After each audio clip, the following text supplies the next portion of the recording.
Within probably 5 to 6 years of that happening is what drove me to heroin. And I used to try to describe it to my husband that I said, I feel like I'm in this big spider web and I'm stuck in there. From that dark place, I never would have thought I'd make it this far.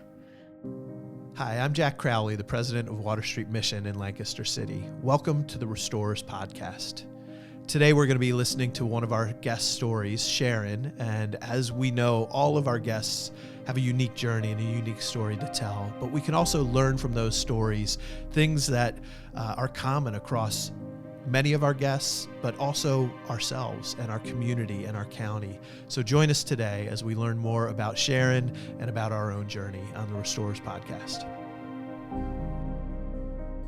I want to give a special thank you to our Season 2 sponsors, MHEB Incorporated, Amish Gazebos, Espenshade Farms, and Espenshade Mills. To learn more about our sponsors, visit wsm.org/podcast. Well, with us today is Colleen Adams, our VP of Programs. Excited to have you with us, Colleen. Oh, yeah, great to be here. Thanks for having me. Yeah, thanks for joining us. I know you're going to have some insights way beyond what I would have and help us just have a better understanding of some of our guests here at Water Street and the journeys they're on. So let's get started. We were stationed in Charleston, South Carolina. We moved from New Jersey, and my husband was still active duty. And I started teaching. I started substitute teaching, and I fell in love with doing that. I taught special needs. Things were great. And then he was away overseas, and I was jogging with my dog, and I'm not a jogger, and I fell and broke a bone in my foot. I got hooked on pain pills, in short. So didn't know that would ever be a problem. And I started liking them. Once the pain was gone and better, I felt like I was missing it if I didn't take it. So I called it my happy pill. So whenever I didn't feel happy, I took it, or I felt stressed, I took one. And not realizing that it was becoming a problem or an issue. So there's lots of stereotypes out there of, who are these people who are homeless, somebody who's going to Water Street for help. Sharon probably doesn't look like a lot of those stereotypes, nor does the beginning of her story sound like a lot of those stereotypes. How common is that that we would have guests just like Sharon? Oh, my goodness. I actually think as people are processing what they're seeing of the opioid crisis, there are so many Sharons. That's, I think, the difference in people who get hooked on heroin. They get hooked on heroin because they had an injury and they started on, readily available narcotics. And the next thing you know, they need more and more. Right. And heroin is the only thing cheap enough. Right. And so, Well, and she talks about, it was for the pain. It worked great for the pain. Yes. But then I just kind of like the way I feel when I'm on these. And it became, she joked about it being her happy pill. Yeah. That I'm not feeling happy. I'll get a little boost from this. Is that common that people, like, the seriousness of it gets lost and people take it really lightly when they're dealing with really strong narcotics or opioids to deal with pain? I think the misunderstanding is what happens to all of us when we have any kind of addictive substance, and it's around dopamine. So your dopamine goes up, and eventually, if you use it, just keeps increasing. So if 10 is everybody's normal, the drugs actually take you to 100. Now I need 100 to be happy, or 1,000. Yeah. So that feeling of well-being, you need more to get absolutely, because dopamine is really, the happy hormone. And so it's not that somebody's like, oh, I just want to. It's the physical dependence of, I feel really bad all the time now. But the only time I felt okay which wasn't the place that, she would have started. And so it really, the biological piece of this is huge. And that is super common in addictions other than heroin. I mean, that it really is the dopamine piece that gets adjusted in your brain. And so you have dependence more from that than anything else. Let's listen in to the next piece of Sharon's story. things got worse and worse, and we were living down south in Charleston. So it led to more drugs and wrong people, and I didn't realize how bad. I thought everybody was my friend. So it turned our lives upside down. And slowly but surely, it led me to all the wrong people and places, and I don't know, it just led me into a whole nother world. The deeper I got, because once I couldn't get them by prescription, someone said, "Oh well, we can help you get them. You just have to pay for them." So it was made very easy for me to get. So even with prescription opioids, you know, that ability to get them after your prescription wears out. I know there's been movement around how doctors are prescribing opioids and warnings. There's been legislation passed about tracking to make sure that people aren't, you know, just persisting on it. Yeah. But it leads to this other market. Does that exist in Lancaster? Is it just as easy anywhere to get those opioid drugs, to find another way to get it, even if your doctor stops prescribing it? It is very easy for anybody. I mean, any of us could walk out our door and be connected. It's not like you have to go find the CD section. It is common in our schools. It's common all over.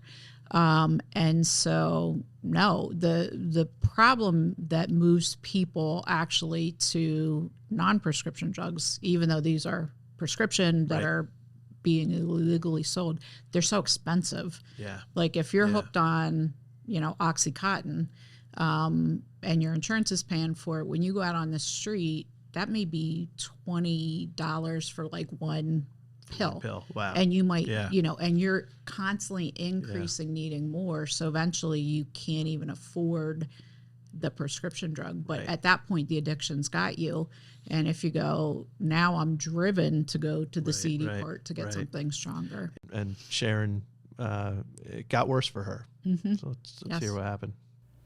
Within probably 5 to 6 years of that happening is what drove me to heroin. I couldn't believe I found myself doing that, but it numbed me. It made me feel good, and I thought, okay, yeah, I hated myself. So the more I hated myself, the more I wanted to do it. So, and I didn't want to be that person. And I used to try to describe it to my husband that I said, I feel like I'm in this big spider web and I'm stuck in there. And I'm trying to escape and get out of it. I get so close, and then something happens and I go back to it. So from that dark place, I never would have thought I'd make it this far. Sharon mentioned this concept of feeling like she was in a spider web. How does that resonate with you? Does that feel like an accurate description for many of our guests who are dealing with addiction? I think it does. I would broaden out that how many of us, I mean, I don't eat sugar because I realized at one point I am addicted to sugar. I will go to it when, you know, upset about something. It's something I run to, and it's not God. And to me, that's the core of all of this that brings it together, is we all run to something that's not God, to soothe or whatever. And so, and then you feel stuck.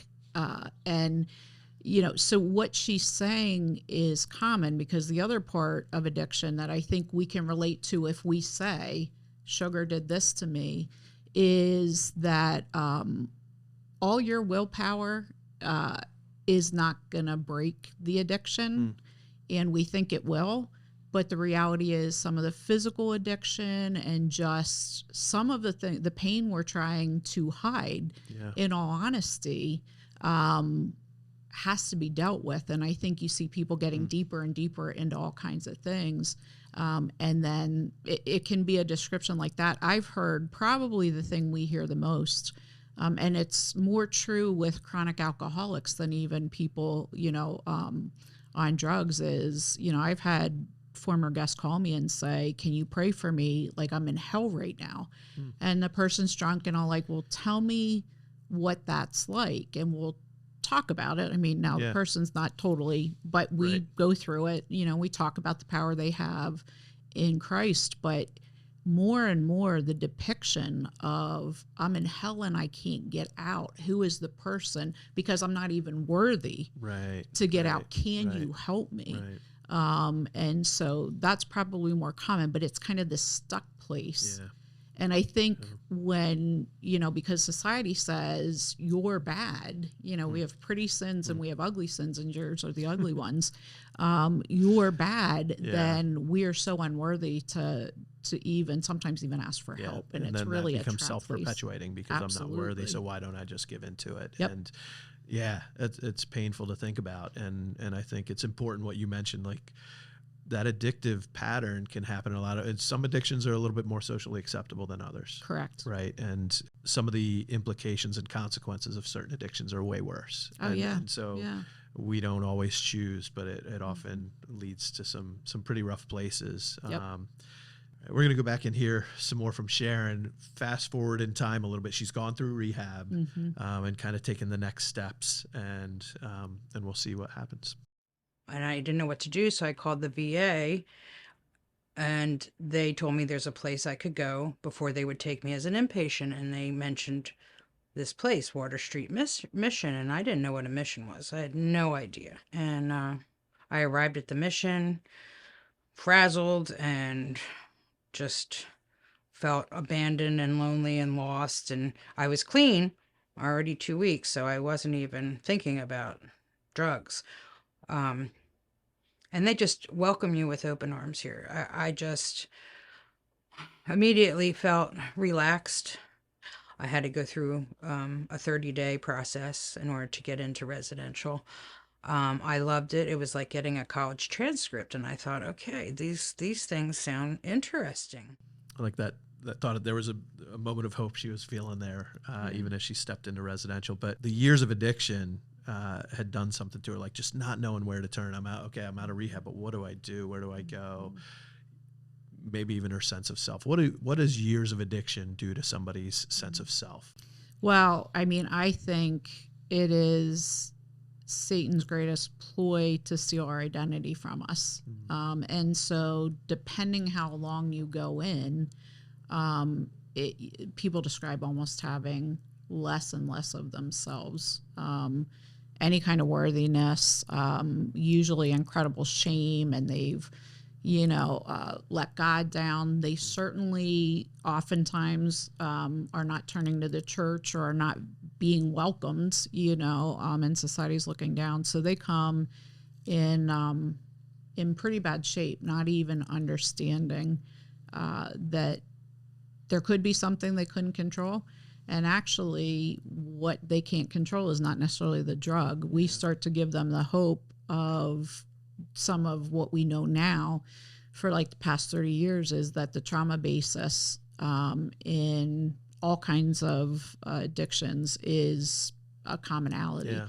And so when you give the hope that, hey, there's a different way we can help you get under some of this stuff, you just see hope flourish and, and then just loving people. Yeah. Regardless. I was going to say, and it starts people. with that first welcoming touch. Like Yep. I appreciate how Sharon mentioned she just felt welcomed with open arms, and how important that is foundationally before you can start rebuilding that sense of self, just to be welcomed as who you are. Well, to be looked at as a person worthy of somebody else even looking at you. Yeah. And so our approach totally is love people like crazy where they're at. And honestly, that is such a game changer. Because they start to question, can I be worthy? Yeah. So absolutely. Yeah. Let's hear more of her journey with us. At first I felt guilty because a lot of bits and pieces of other people's stories had a lot of trauma and stuff in their childhood. And I felt guilty that I had the most wonderful childhood. I thought I was a princess, and, my father was there for me all the time, and my mother, and I just couldn't imagine. But Pastor Booth, I learned in the class too, it's okay because it's my journey. I kept focusing on my marriage, and it took me a year to give it up to God because he knows what's best, and I can't fix it. I have to fix me, and it took a year. So, and I don't care if it takes 10 years, and I still have work to do on myself. couple different things that pop out in there. One is that sense of comparison. Yeah. Where she felt guilty because she didn't have the kind of trauma that others did. Right. Not that she had no trauma, but like Right. we do compare and like, Oh, yeah. I understand how they ended up struggling, but like Mm-hmm. you feel worse about yourself because you don't have that. Is that common? Do you see that comparison happening? Yeah, I mean, well, it's human nature since the fall that I'm always going to find the people who are above me that I need to take down and the people below me that I can trample. And so if you're struggling to see, you're starting to feel, well, some people are accepting me. Maybe I have a little bit of worth. You just go into that pattern of, well, I'm a little bit better than them. And so maybe I am worthy. Right. And so, we see that all the time. When it becomes problematic is when somebody comes and they say, I'm not like them. I don't need to do the work. They have Right. it bad. And there's not an acknowledgement that we each have things to work Although on. even with her, it felt like seeing that it wasn't that she felt better then. It's like she felt worse about herself that she had fallen to the same place, but didn't have like almost excuses. Like, well, I wasn't abused as a child. I wasn't. Right. So like, if I had fallen to addiction because of that, okay. Yeah. But like the shame that comes from that. And I think again, it's like Satan's going to grab a hold of whatever to try to bring shame into our lives, to try to bring a lower sense of who we are and our worthiness of Right. God and of anything good in our lives. He's going to grab a hold of it. And we saw that in Sharon. I think she starts speaking to her marriage a little bit here, because obviously there were consequences, not just for her, but for her whole family of what she went through. Yeah. And she made a statement in there of giving up her marriage to God. What do you think she meant by that? Oh, well, I know what she meant because fortunately, unlike, I don't meet all of our shelter guests. I certainly don't meet them within a day of them coming, but I met her within a day, and she was obsessed with not doing what she needed to do for herself, but what was going on with her husband, and was, she had to have her husband, and it was such a consistent message to all of us on such a regular basis to go, Sharon, like, God has something incredible for you and for your marriage, if your husband chooses to reconcile. But the way to have everything that you want is to do your journey. He can't help you. He knows it, and that doesn't mean he doesn't love you, but he can't help you. It was wise for him to say, you got to do some work on yourself. But it took us a long time to just keep refocusing her. She was interesting, though, because she grabbed her journey right away.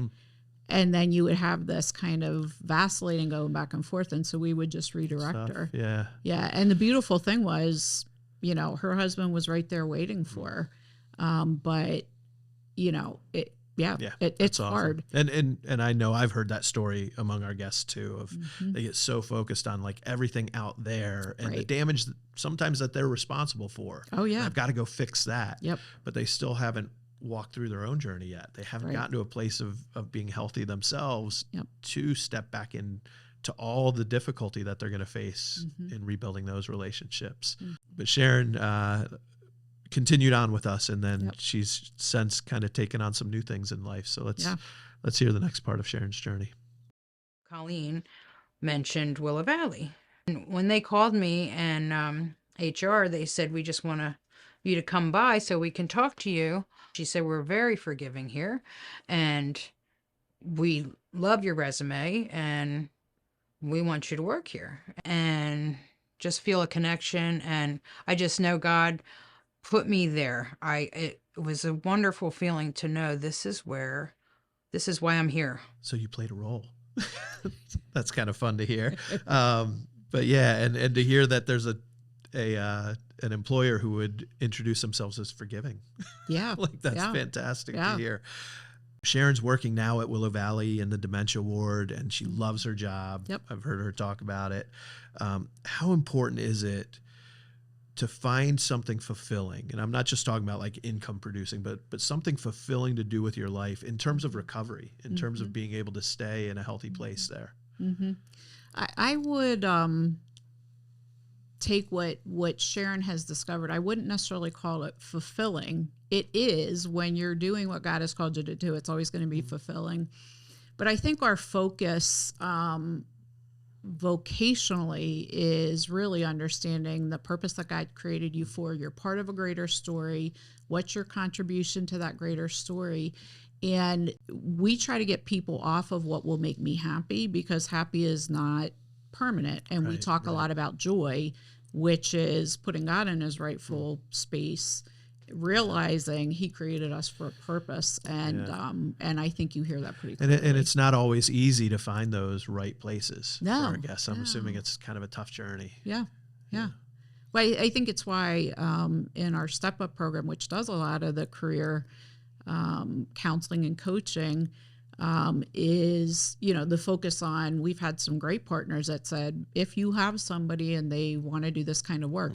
And so we that's really helpful, because we have people who are not going to shame guests. They're going to receive them. They're going to help disciple them. And it's huge. Yeah, so it's purpose and environment. Amen. That can play a big role in it. Yeah. We've got one more clip from Sharon. Let's hear this last piece. Right now, God has given me my daughter. Our relationship is so strong. We talk every day. We FaceTime twice a day. My husband and I are together celebrating. It'll be 33 years, I think. If I'm wrong, it's 32, but I think it's 33 years in November. And I am so grateful that he stuck by me and didn't give up on me. I'm always wanted to be a grandmother. I'm a grandmother.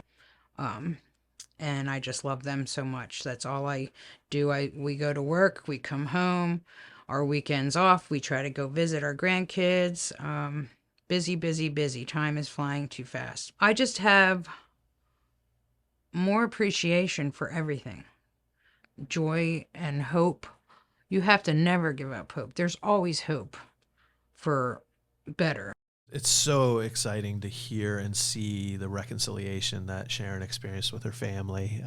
It's amazing to watch, and having met her husband, and just it brings incredible joy. Is that a common thing? Let's be real with our guests. There's a lot of brokenness in their families. Is reconciliation the norm? No. Unfortunately, I would say, depending on what's happened, she spent a relatively short period of time in addiction. I mean, it sounds long, and it is from her experience, but the unfortunate thing about addiction is it robs you of all your important relationships. You burn every bridge with anybody who is healthy or could help you.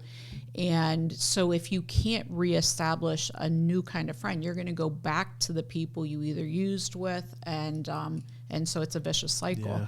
And if you have not really done the work to heal and work it, you're going to have repeat relapses. It's not uncommon for relapse to be a part of the process of getting well. And so if you're somebody who had invested a lot, like a family member, and you're just so grieved and going, I can't do this anymore, you are waiting for the person to prove themselves. Right. And so oftentimes a lot of that is not through restored. 2 or 3 cycles of relapse or more. Yes. And so the trust takes so long to rebuild. Yeah, I think what is so incredible about her story is that her husband was able to draw a boundary to say, this is not healthy. He didn't try to stay and go, I'm going to fix it. Or he was like, clearly, this is your problem. He did not commit. He was going to be there. But I think in a way, he understands covenant and always loved her, but he was strong enough to draw the boundary and say, you've got to get well.